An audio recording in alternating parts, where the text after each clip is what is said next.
You're listening to the Nerd to Know Media Network.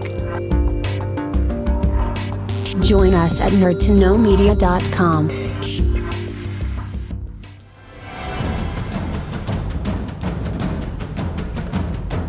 Broadcasting from the Blanchistan Center, this is Phoenix FM. The internet is a communications tool used the world over where people can come together to bitch about movies and share pornography with one another. According to the Nerd Index, you should be upside down in a junior high toilet around the clock.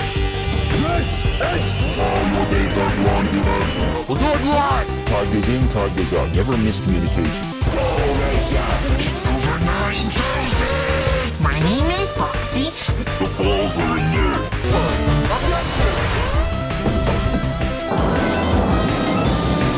Do a barrel roll. Don't face me, bro. It's a trap. I'm a firing believer. Time to Hey, Charlie, wake up. Oh, God, oh, man.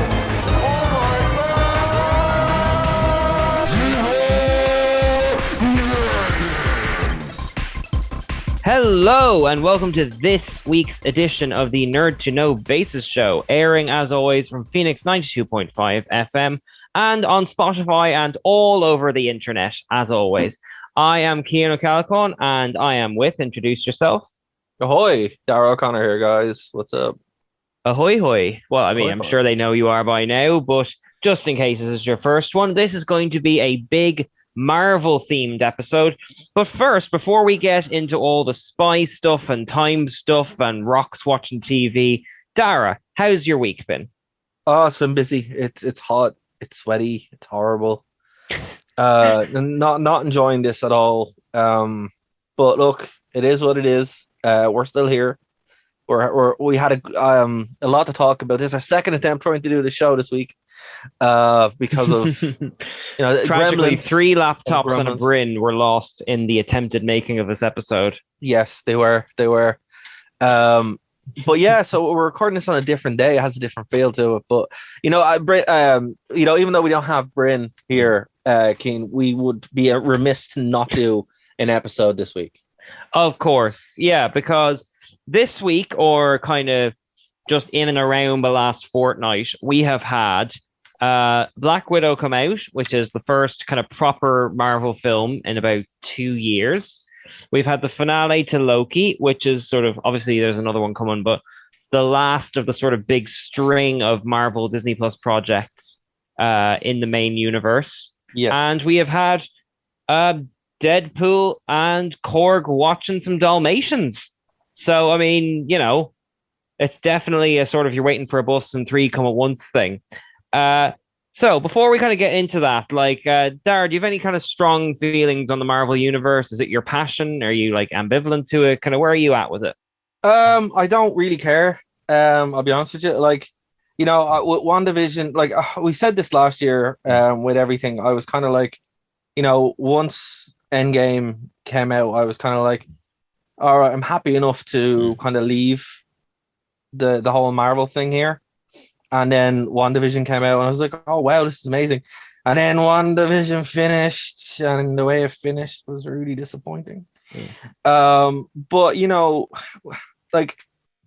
it is what it is. It's one of those things where I think at this point, everybody kind of knows what you're going to get with the Marvel universe. I think it's like, there's no point being upset about it. There's no point kind of really being too entrenched with your opinions either way. And we will talk about it as we go into each of these things. I think there's a lot of really good stuff there, some interesting stuff there, and definitely enough to even get the most jaded of Marvel fans excited. But there are problems, there are concerns, there are things where I'm like, oh God, I have absolutely no interest in this, or oh God, it's exactly what people said it was. I think we've been here as well where we've had Katie talk about it, and it's a shame she's not here because she would be like the perfect person to kind of speak on this, because this really is, I feel like I'm going to say a lot of what she would say. So I don't really know where you want to start with this. So well, I'll tell you what, we'll start with, because as Marvel did kind of at least the MCU started with the movies. We'll start with Black Widow. Have you seen Black Widow yet? I have seen Black Widow. Now, here's the thing, right? I did not hate Black Widow by any stretch of imagination. In fact, I really liked it. I thought it was quite good. But, you know, and here, okay, right. So there's a couple of things on it, right? So again, everything I'm saying here is a but, right? But it's a but with a, it's justified. And what I mean by that is, it's like, Black Widow is a good movie, but Black Widow is a movie that doesn't need to exist in 2020 21, unless you're listening from the future. Yeah, in 2021. You know, okay, or even this, let's not be that cringe. It doesn't need to exist post Endgame. Right. It's a movie that fundamentally is now like Steve Rogers, it's out of time. And that's fine. That is fine. Like, again, like the whole thing we're watching now, the Loki thing, is all about out of time, right? And that's fine. But the reason why Black Widow feels weird is because this movie should have come out a long time ago. Like, it really should have come out before Endgame. It feels like, okay, you know what was weird, right? So Captain Marvel is a movie that didn't need to exist, period. She's a character that doesn't need to exist. Like Black Panther, you know, but you know, it is what it is. Like, at least that kind of made sense. Getting all the outrage and all the people clicking off early, are you? No. Hear me out. Okay. I don't mean to tease. No. The reason why is, like, with Black Panther, Civil War did enough for him. I'll be honest with you. Like, I think he's one of the coolest characters. He's one of the coolest things about Civil War. Oh, I see. In terms of, you're talking of essential to the plot building up to Infinity War. Yeah, okay, I'm with you now. Okay. I'm not talking about personally. This is not it. This is like, I'm just saying from, like, as a stripped down character piece of what's more important. You don't need these, right? So you didn't need a Black Panther movie before Infinity War because it didn't really change anything. It didn't bring anything to the table. There was no real earth-shattering things other than Bucky getting an arm, but then they already kind of touched on that and touched on it better in Falcon and the Winter Soldier, right? So that didn't need to come out. Captain Marvel didn't really need her own movie beforehand because she wasn't even really in Infinity War or Endgame. She just kind of showed up for 5 minutes and then disappeared. I was like, okay. But you know who was in both those movies for long periods of time? Black Widow. You know who was leading S.H.I.E.L.D. for long periods of time? Was it Black Widow? Yeah. You know who had the vest and Black Widow? Literally. Yeah, this is, you know, I mean... It was like... Oh, you know who died? Spoilers in Endgame? Yeah. Well, that was the biggest twist ever, because I thought she was the one guaranteed safe. Because Black Widow had been announced to be coming out, you know. But... Here's that's actually fair, but they did kind of deal on it by saying that all the women are Black Widow. They're all Black Widows.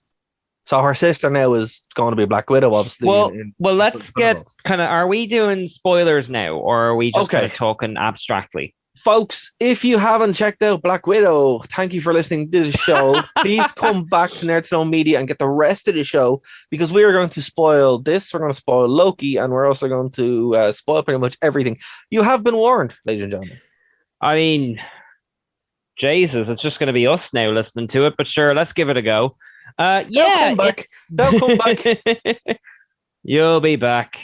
But no, it's to kind of circle back to what you're saying. Like, I kind of had a similar sort of ambivalence to Black Widow. Not because, like, I mean, I love the character, like, you know, but it's when in the run up to this, I heard that, like, oh, there'd be some bits in the 1990s and there'd be some bits of Civil War and some bits, and I thought, oh, okay, this is going to be like a bigger story than just a sort of MCU installment. And you're right, it is just sort of in the space of Civil War. Yeah. I'm right in the middle with this film. I did enjoy it more than I expected to. I did like how dark and kind of gritty it went for a mainline Marvel film. They usually kind of hide that in the corners of the TV shows. Yeah. I have mixed feelings on it though, because like straight from the get-go, I had the feeling of like a very accomplished film director who wanted to show off, and like possibly like a first-time writer, which isn't a bad thing. But like there was definitely like in that first 10 minutes in the 90s, I'm like, oh, that picture book's going to come back.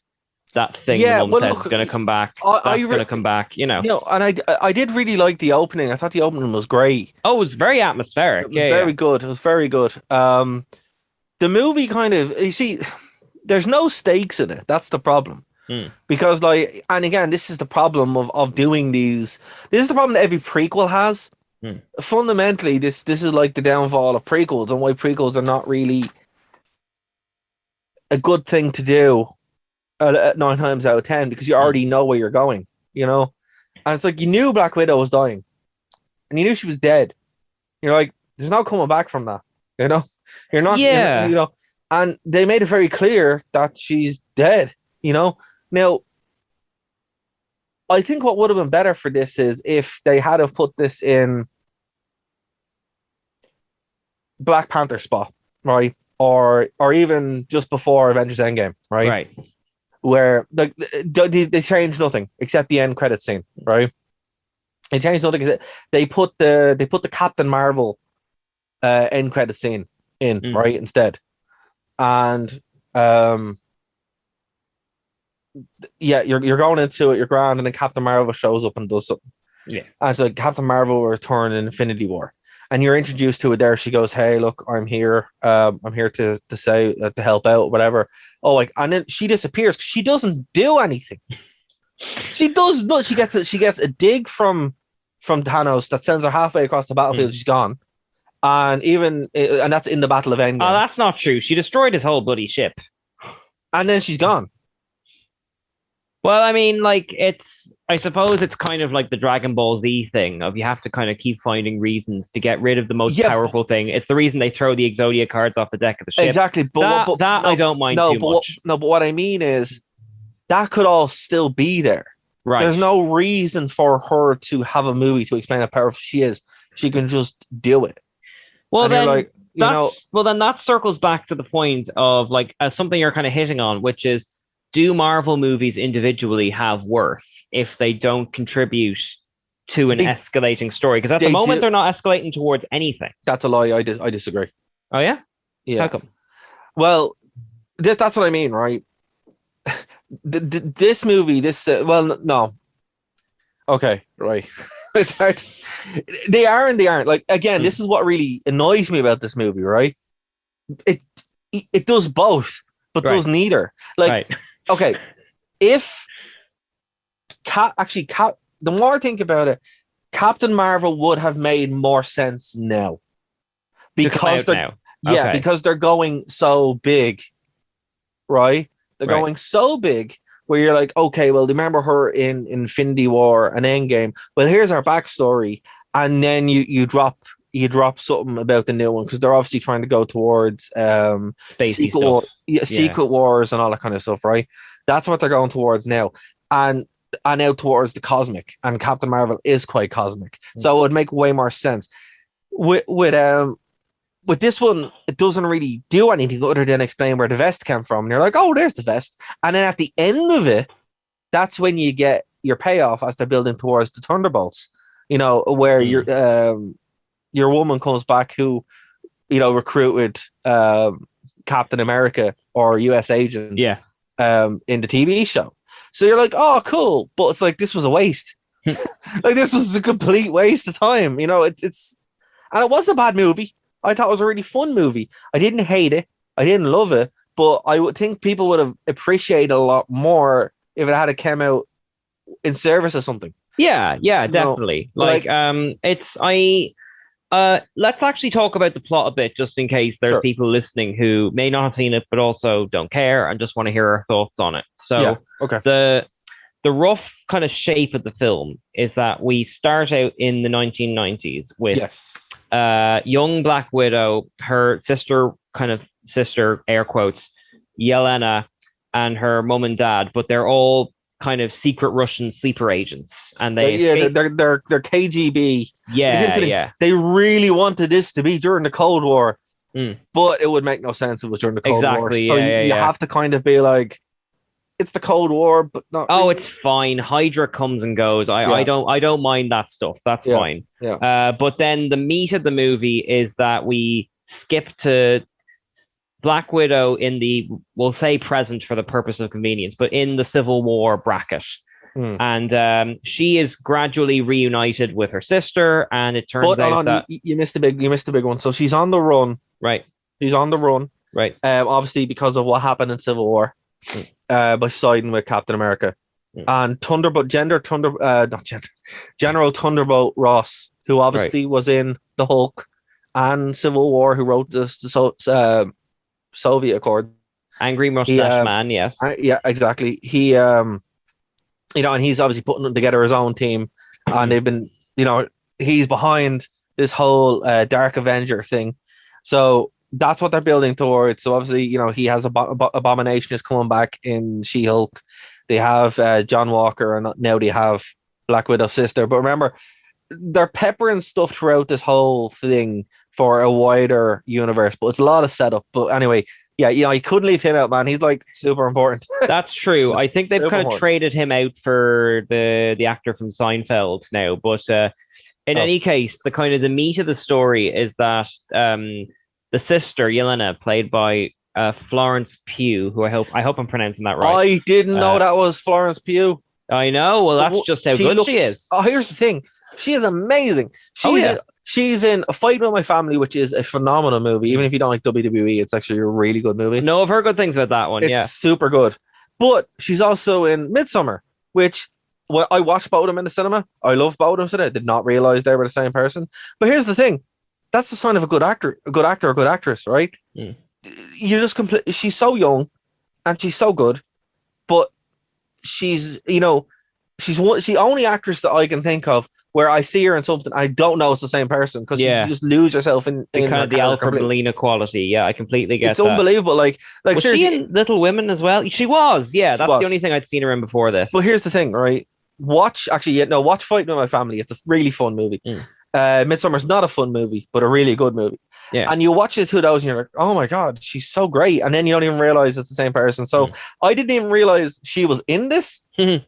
Which is perfect quality for a secret agent or something, a spy, But that's why, I won't get too far into the plot now because we're saying kind of on the relative cusp of spoilers. But basically, what the film is about nothing happens. Well, hang on, let me see. Right, so, Yelena early in the film discovers that there's lots of other Black Widows, and they're all kind of psychologically programmed to obey commands, and there's a magic kind of chemical that can release them. And so she recruits I keep going to say Scarlet Witch, Black Widow, Scarlett Johansson. I did that too. Black Widow in this. I know it's so confusing, and she's red hair. Anyway, so they basically get the gang, the family back together that wasn't really a family, including the guy from Stranger Things and Rachel Weisz. And the middle bit, which is my favorite, is just about getting the family back together. Yeah. And just to kind of keep strongest part of the movie. Yeah. The action kind of going. Now and again, Taskmaster turns up. And that's kind of the meat of it. It's a sort of a spy type mystery thing. And I really appreciated that element of it. I wish it had been a cleverer film. Yeah. Because everyone goes to it because Winter Soldier is a really good spy thriller. But this one didn't have a lot of kind of clever surprises to it. No, it's not a smart movie. Which is the thing that held it back for me. It's not a smart movie. It's not obviously not written by the Russos. I think it's written by your one who wrote WandaVision. Oh, I looked it up actually. No, it's yes, you're right. But basically, Jack Schaefer came up with the story concept, who is the head WandaVision writer. But the writer of this one is sorry. Yeah, no. Look, if you hate WandaVision or let down by WandaVision, the same thing happens here. Well, it's not. I want to kind of give credit where it's due. So the director is Kate Shortland, who did lots and lots of sort of indie things that are supposed to be really good.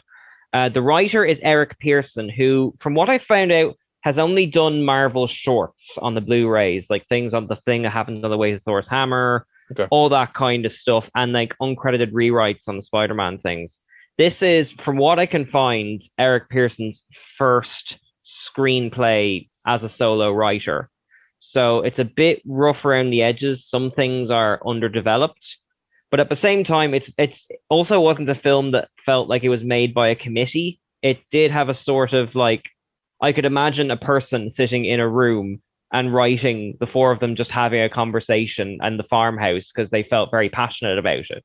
It did have a sort of unique quality to it, then whereas like the Spider-Man ones and the Ant-Man ones are super calculated, like that kind of aspect to it, which I did appreciate, you know. On one hand, I can see where you're coming from. Mm. On the other, I don't know. I think, you know, yeah, no, it's fair. Like that works for it, and then it doesn't. Like I think if it was a case that we had, you know, something that actually kind of was worthwhile out of this, I would have been a lot happier with it. But the fact it just kind of exists in its own kind of world, it's really let down by it. Like the actual Captain America through line through it. Some kind of clever cameo would have been good. Some kind of clever callback would have been good. The fact that every time you're watching it, you know no one's going to turn up really takes a lot out of it. Like you're not going to have a Steve Rogers cameo, right?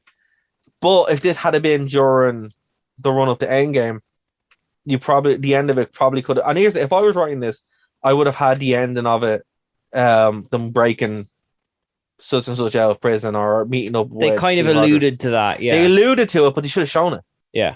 Like think about how cool that would have been if they had been like the end of it. Steve Rogers is like, okay, let's go. And you would have had that connective tissue because you would have seen Falcon, and then you would have seen the end credits, and like, I get where you're coming from. Yeah, it's a tough one now because like with a movie like this, you either go big epic Avengers level, like you said, Captain Marvel, things blowing up all over the place, or you keep it super small. I like the fact that maybe apart from the second one, the Spider-Man films are generally quite small, and that's the appealing aspect of it. Like, I think this kind of goes for both, where it's like it tries to have the intimate thing and then also destroying a big thing in the sky. It's kind of, you have to pick a lane, you know, as far as what your movie is about. And if the stakes are small, keep it small, and that's fine. Have it just be people fighting in a room. Like, we saw Solo. Solo didn't have any big. It was just three people fighting in a room at the end, and that was great, you know? Solo actually surprisingly was really good. Yeah. I really enjoyed it. But here's what I'm saying to you. The problem with this is the whole time you're watching it, and you even allude to it as well. Remember, this is around the time of Thor Ragnarok as well. Where is everybody?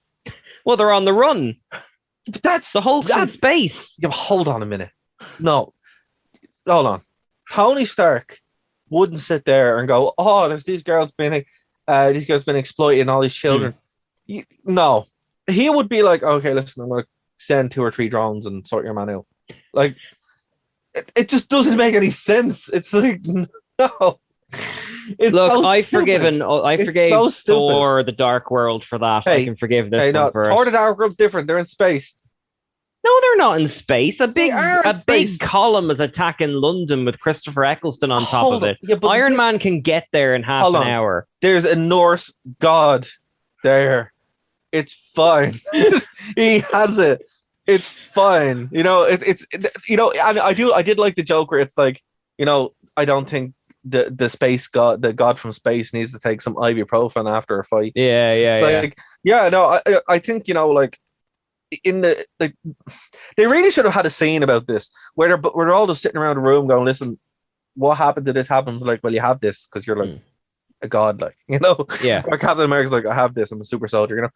Iron Man, because I'm Iron Man. But like, they don't even send news for Hawkeye to come out and be like, hey man, you know, I know he's in jail, but like, it's like that didn't bother me too much, because I think the angle they were going for was Black Widow has just lost her Avengers family, and she's putting her old family together cathartically to initiate her to get the Avengers back together for Infinity War. That I didn't mind. If it's in the body of the text, it doesn't bother me. Like, you know, it's just kind of silly, you know. You're like, you know. But anyway, it has the Iron Man 3 problem in that sense, where it's like, oh, there's this massive threat and no one's doing anything. Yeah, you know, fair enough. And it's a tough one, I think. And I don't mean to be mean on it, because I did enjoy it, but I think you can actually trace back some of the lack at least in terms of the action, the sort of lack of inventiveness to Taskmaster. The twist around that character is nice, but think about this: she has a sword, bow. She pops the Wakanda claws. Yeah. But nothing clever is actually done with them. It's the worst portrayal of Taskmaster ever. And look, I love Taskmaster as a character. God, yeah. I think he's really cool. It's like, okay, now the problem is I don't have that she's a woman. I think it's a cool concept. But they do nothing with it. It's That's what I mean, though. It's like if this is to we might as well just say it. Like, you know, the whole thing is that in pursuing the main bad guy when she was younger, our main Black Widow, God, that's confusing. Yeah. Is essentially Scarlett Johansson, thank you, blew up a building with a young girl inside, and they reference this or in the when Loki's making a speech in the Avengers, or you know, retroactively, they took that and made that part of this film.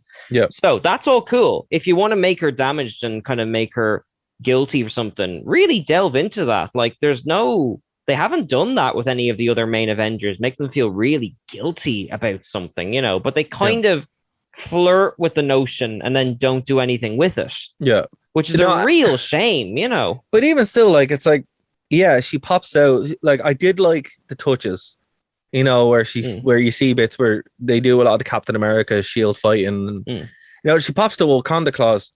Why?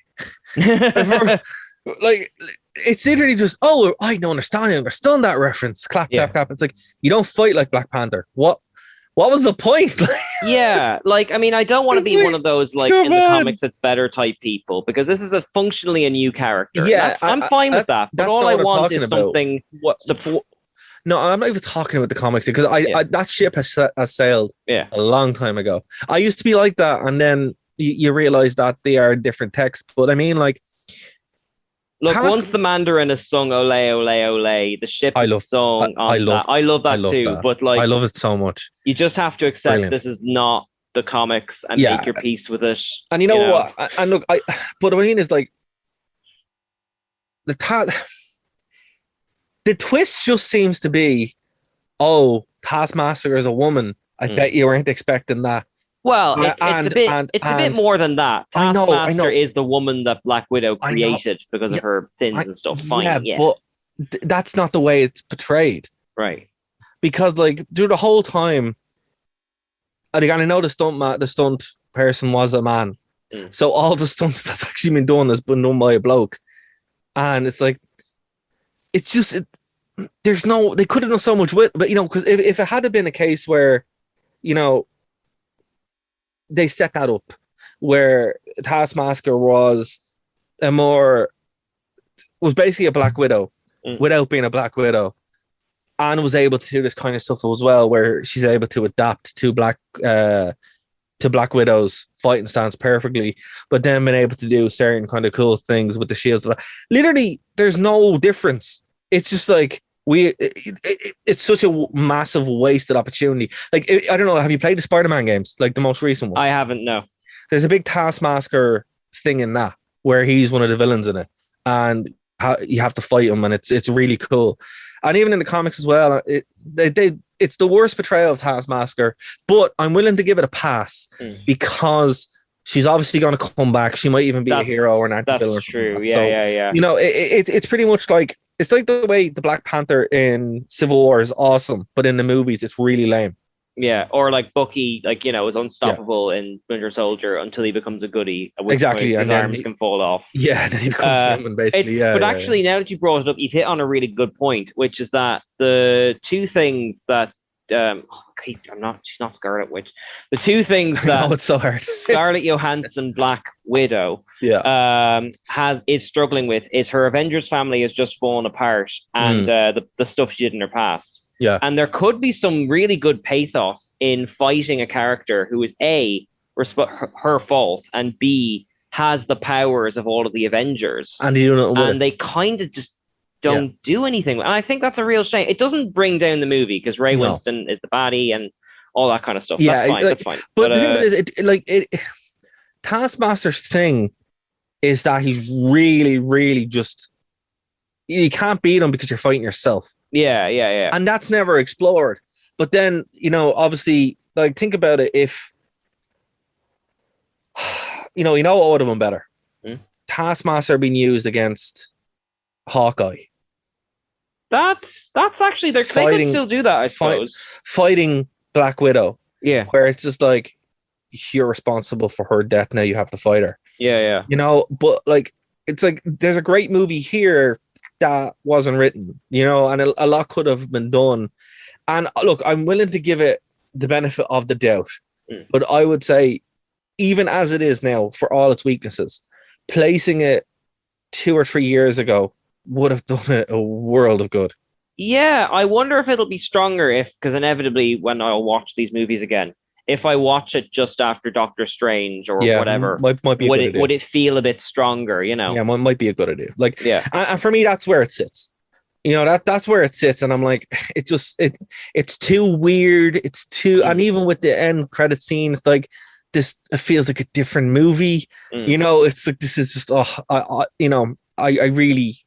It left a bad taste in my mouth, but not because it was bad, but because like this should have been way sooner. Yeah, it's funny enough. I was thinking about this in regards to like the last episode of Sherlock just before we started recording, and like there's something really weirdly frustrating about something that's almost great.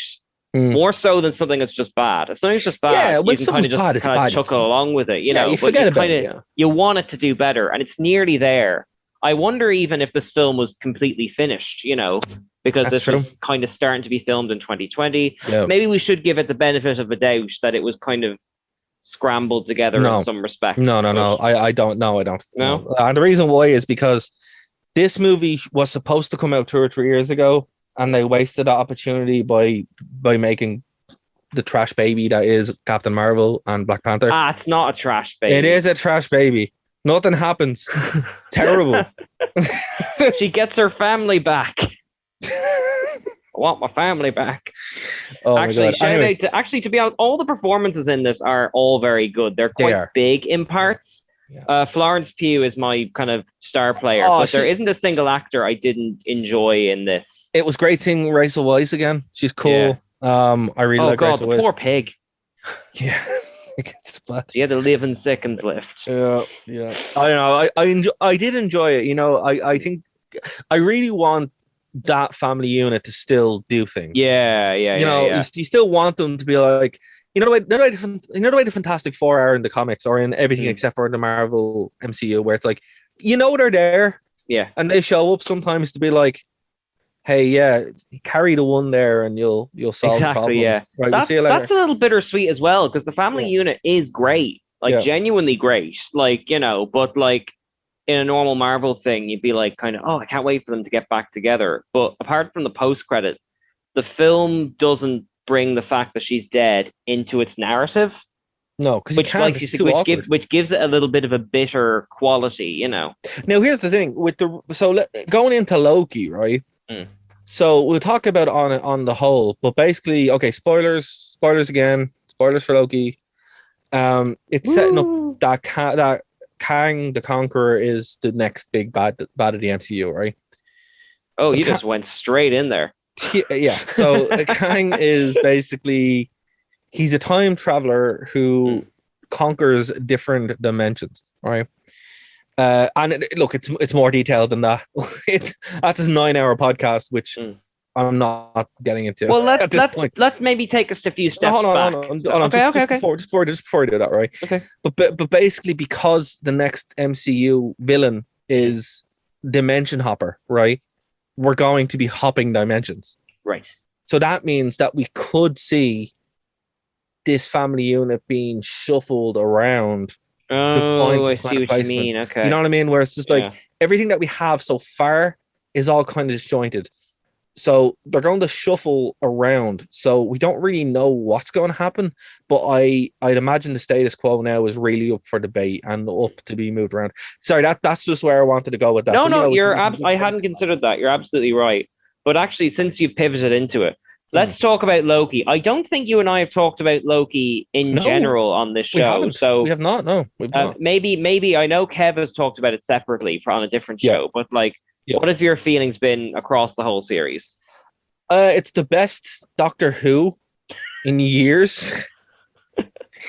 And I for you, my heart was dancing because I'm like, oh my god, this is the Doctor Who that Keen deserves. You know, like in every Funnily conceivable enough, way. I didn't get that vibe. How did you? I don't know get how it? I missed Hold it, on. but yeah. That's no, Keen. Come on, it's no Doctor Who thing on the planet. It's super timey-wimey, but I was getting more of a Rick and Morty vibe because Well, you've got like a big council of like anarchic time controllers. Yeah, well, just messing around with things. Well, one of the main writers is a Rick and Morty writer. Oh, okay, that makes sense. That's what that is. But no, man, it's. Well, here's the thing: Tom Hiddleston, the days of Tumblr, Tom Hiddleston in 2013 was like the big lust to be the Doctor. You know, at some point, people really wanted him to be the Doctor, and I can see that. You know. But but so was Cumberbatch. Like whoever is English and famous, someone will want them to be the Doctor for like a few months. Well, I would still want them. You know, I think that's not a bad choice. But you know, it's just the anarchic. It's weird. It's like the perfect time capsule of like the Doctor, Matt Smith, right? David Tennant, and that's what Loki's kind of is now. This Loki, and even with Sylvie, who was female Loki, I'm like, oh wow. Jodie Whittaker probably could have just done that. That is a bit of an eerie resemblance, yeah. It is an eerie resemblance. It's like, oh well, they've just done this, you know.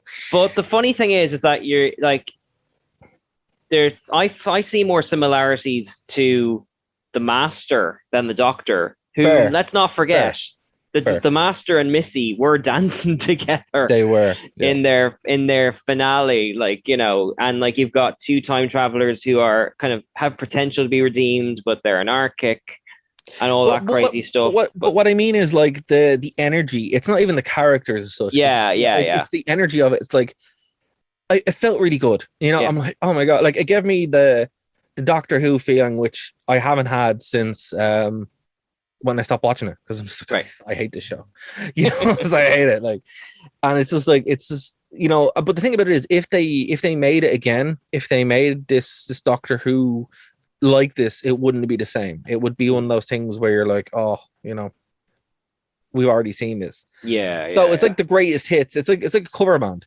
It's like a cover band of like David Tennant and Matt Smith. Yeah. You know? Well, that's a good point. And like, you know, I really like that the Loki show spent its first episode just really getting into Loki's character. Yeah. And kind of going through his... Now, obviously, I know there were continuity reasons they had to do that. But also they had a lot of ground to cover. You know, they had to kind of get him emotionally to the same point he was when he died. But he's a different character. And they've officially now accepted him as a hero. So he's officially a hero now. He's no longer a villain. Yeah, well, that's exactly what I mean, though. It's like you could have very easily just had him kept dancing on the line of, am I good, am I evil, and just kind of had him be a showman. But instead, they really put the effort in to show that, like, by putting him in the TVA in the first place, you are putting him in a position of, you are insignificant and you don't matter. And they explicitly say, the most important thing about you is elevating other people to glory. Yeah. So they've put him in a very vulnerable point from the beginning and then made him earn his place by the end of it, which is harder to do than it sounds. But what's amazing about this is I know some people will be like, I saw a pretty negative review of the whole Loki series, and I can understand that to an extent. Yeah. But I think they're missing the overall point of it, where it's like, you know, they had done everything they can with Loki, as in like the Endgame Loki. Yeah. You can't do anything else with him. Like, there's nothing else you can do. Like, he's a hero with his brother, but he's done some horrible things and went back and forward, and didn't really learn what was important until he died. Or didn't die, right? Yeah. This Loki was just about to go off and make all these crazy plans with his Tesseract. And then by the end of it, he's literally offered everything that he ever wanted with, you know, his girlfriend self. That is him, yes. Which is very weird, but also it's like, yeah, actually, you know what? Yeah, maybe that would make sense. Well, let's actually dive into that, because I think this is an aspect that has been under kind of discussed, which is that let's take this not as literal, you know, there's a billion Lokis. It's a really good comic staple, especially with characters like Moon Knight, that a character goes into their own head and they talk to multiple versions of themselves. You've got an old version, a kid version, a female version. Like even Sandman, the Spider-Man Sandman did it. Yeah. So actually creating a series where Loki talks to other aspects of himself is a really clever way of fleshing out his character, because you see all these dead ends where he could have gone this way and couldn't gone that way in a way that doesn't draw attention to itself. Do you know what I mean? Like, it's so clever in a sense that, like, you know, and it's another kind of Doctor Who thing where it's a very Neil Gaiman Doctor Who thing. There is a stank of Neil Gaiman, especially off episode 6. You're right. Yes. There's a lot of Neil Gaiman. Very Neil Gaiman. And that's the bit where, like, the Matt Smith Neil Gaiman episodes are smacking me in the head. And I'm like, oh, this is brilliant. This is so good. You know, and it's like, it did so much. And a part of me wants more of it. And we are getting more of it in the season 2. But, you know, I'm kind of glad it was so tight, because I had a lot to set up. And it's the most satisfying of all the, like, WandaVision was horrifically disappointing. Because I wouldn't go that far, but dude, I know you're not alone in that. Yeah. You know, as far as, like, it's amazing and it's not. And the Winter Soldier, while we got John Walker and John Walker's class, it's like such a waste of time. You know? Oh no, I love the Falcon bits. No, and then the Falcon speech, and it's so cringy. Well, actually, I'm glad you brought up the speech, because I think the one thing for me that episode 6 was lacking, fun as it was even though kind of you can make the case that the finales of Falcon and Wanda kind of were the messier ones, they both had a culminating moment where, like, for Wanda, it was family disappearing. Hold on. Let me finish. Okay, sorry, go on. Sorry. And for Falcon, it was both his speech and then Isaiah getting the statue in the Captain America Museum.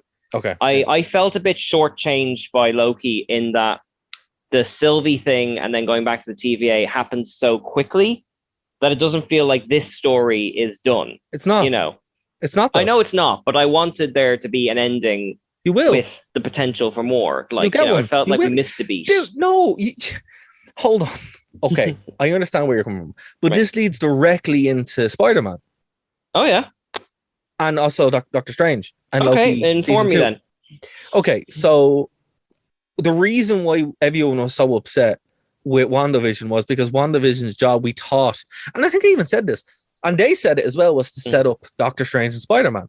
Right. And it didn't. And that's why when they brought out Evan Peters and just, like, you know, teased everybody with it, it was like, what? Lies, betrayal. Yeah. And then Captain America comes out and you're like, okay, this is great, but, you know, where's the multiverse? Yeah. You know, no one cares. Like, multiverse, you know?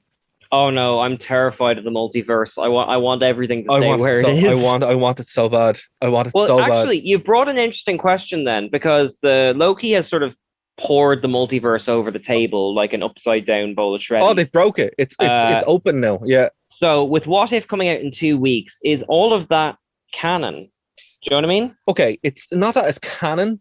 Okay, so for anyone who doesn't know and listeners to the show, of course you know, multiverse is string theory. String theory is every single choice in your life creates a new dimension. For example, we didn't record a show tonight.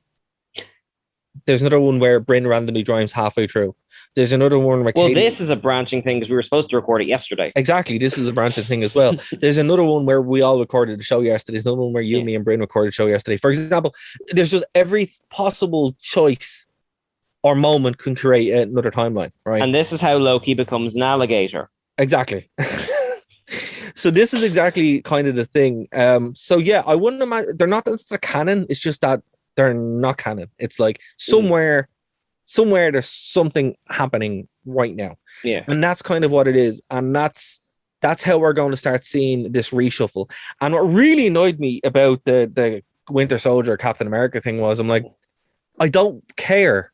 I want to see this. I don't want your dumb little speech. I don't want your dumb little armor, which is it's so terrible looking. But it always looked terrible even in the comics. I just want this. So now that I have this, I'm like, it's brilliant. Well, see, I think that's because we brought this up at the start of the Black Widow discussion, which is that I kind of go into this being like, I want to see this thing. And I want it to have a beginning, middle, and end. Whereas you seem to be kind of putting value on what does this add to the Marvel story. Yeah. Is that a fair assessment of where we're both coming from? It's a fair assessment where, like, because I'm so used to reading comics, and I'm able to serialize this out, right? And when the goal of something is to set up something, I'm like, okay, that's fine. When it has a self-contained mission, that's fine too. The problem with the TV shows, and it's why I went off WandaVision, was because it lied to me. The whole point of these shows was to set everything up, and the only one that really did it was Loki. That's you bring up an interesting point there, which is that presumably even now in the Disney Plus era, the movies are the top tier in terms of leading the universe. So like with Agents of S.H.I.E.L.D., is there a case where, like, Marvel Disney Plus things will be somewhat inconsequential by design as not to alienate cinematic viewers? Do you know what I mean? Like, they can't put too many things into it in case someone misses it, that kind of thing. Maybe, but also, like, things are going to get so weird that you're going to probably have to go along with it. Like the next one, the Wasp, Ant-Man and the Wasp, the big bad in that is Kang the Conqueror, who actually technically hasn't actually been in the show yet because we haven't really seen that's exactly what I mean. People could see that and not need to have seen Loki, but people who have will get, like, they're hedging their bets, that kind of way. But one thing I really liked about I liked everything about Loki, but one of the cool things was I loved the Planet of the Apes ending. Where I did get that vibe, and I was like, oh my god, it's so cool. Like the fact that he just changed it, and I just think it's so clever. It's such a cool thing where you're like, the Marvel like in the same week you have what the Marvel formula was, which another thing, the Winter Soldier and Black Panther, Falcon, whatever his name is, they have that problem of the old Marvel stink off, and you're like, oh, I'm sick of that. I've seen it. I don't care, and then you have Loki, and you're like, oh well, we're getting weird here, man. It's well, wild, I think and that's going to be a thing with Marvel going forward now, which is there's going to be so much content that kind of by design. But even Black Widow, like, it's like, I've seen that. I don't care. Like, yeah, I don't care. Like, yeah, I want to see the weird stuff. Right. And now we're seeing the weird stuff, and I'm like, this is brilliant. And I saw a great meme. I was like, the way it's like Ryan Reynolds, your man who plays Wolverine, and Jake Gyllenhaal at Christmas. That one from a couple of years ago. But they're all dressed up as like Scarlet Witch, Doctor Strange, and Loki, and it's just like the confusion on Doctor Strange's face after Loki and Wanda. It's like, what have you done? Like, what the hell's going on? Like, I can't wait to see that where it's just like, what's going on? Well, look at the mess, and I'm excited because it's like, oh wow, there's just endless possibilities here, and they can actually do it, and they are going to do it, and we're going to see the X-Men, and we're going to see all this kind of stuff, and it's going to be great. I think with the where the Marvel universe was, it was very stale and stagnant, and it was dying on the vine. If they didn't go big, if they didn't do this reset, it's like, yeah, okay, right, we're gonna blow this thing up out of the sky, and there's gonna be another thing, and sure, here's a speech, and and there's this sixth variant of this character, and here's this random A-list character that was in the 50s or whatever. No, this gives us the opportunity to reshuffle, do some weird stuff on TV, do some big movies, and just kind of mess around with, and also get their new status quo, because like the one thing that the current Marvel universe showed, and Black Widow really, really, really put the spot, and even Black Panther 2, with the fact that Chadwick Boseman sadly passed away. Oh yeah, they don't have anyone to really kind of run with this now. Like even with Thor, the new Thor movie, Chris Hemsworth's leaving, so it's like, well, you're kind of screwed, like, Or is he joining the Guardians of the Galaxy? Well, he is joining Guardians of the Galaxy, but he's not going to be Thor, right? He's going to be hanging out with the Guardians, right? But what I mean is, they don't have anyone to kind of pin this on. So what they need to do now, and you can see it, they are doing this realignment where it's like, whatever's going to happen, and it looks like they're doing Secret Wars, where you might get the massive run of these characters or different ones or different people coming in and do different things like they're doing with Spider-Man and Deadpool coming in officially now with Korg. Where they have these different, they just throw stuff at the wall. Like, I think the next big event movie is going to be Secret Wars, where you just have tons of people. Well, WandaVision is built up to that. Spider-Man's built up. Yeah. I think you're probably right. And then Kang's like further down the line. I think that's just it. They haven't crystallized into what the next big thing they're building towards is yet. So you're right. There is this slightly adrift quality to some of it. But they get to have the cake and eat it too. And by the sense of that is like, just say everyone really, really likes Iceman from X-Men, right? Again, and he's in one of the things, right? They get to be like, oh, well, he survives. Or just say they really, really like, or they really, really want Andrew Garfield back. Well, he survives. This is like they can literally just be like, well, who do people like? And then I know, but you kind of Marvel didn't get where it was by just giving people what they wanted. No one was asking, apart from you maybe, was asking for a Thor movie back in 2008. Hold on, everybody was asking for a Thor movie. I'm sorry, I disagree. I did not go to the same school as you. A Loki movie maybe, but no, there were no Thor or Captain. Like, I was the only Captain America person in my school. That's fair. Yeah. No, but what I mean is, like, for the next little while, they get to have the cake and eat it too, and get to try different things. Like, there's no. The problem is with Marvel, the boredom set in because of the Marvel formula is very formulaic. With the exceptions, like Guardians of the Galaxy broke that thing into a million pieces by just showing how weird they can push it. Yeah. The fact that in the next Spider-Man movie there's going to be 3 Spider-Men and like a rake of villains from all different movies. I refuse to believe that until I see it. Well, that's what's going to happen. And the fact that they're just going to be there and it's like, oh wow, this is weird. It's like, but it's not really, because we've seen this before in the animated series and in Spider-Verse and all that kind of stuff. It's like this multiverse thing is in the DNA of the MCU. And it's why the MCU always felt walled in, because even from the beginning, going back to Thor with Dr. Selvig talking about it on his board when he's in the mental institution, it's like from the beginning they were talking about that this is the way it actually is. They different universe numbers are on the whiteboard. Yeah, I remember. Yeah. It's like for the longest time they were talking about it. They just never thought that people would go along with. They never thought that it would be a kind of a situation where it would be big enough to be able to do. Well, look, I remember people saying, "Oh, Marvel fatigue is going to set in every year since 2012," and at least commercially, it hasn't yet. No, because the movies are still good.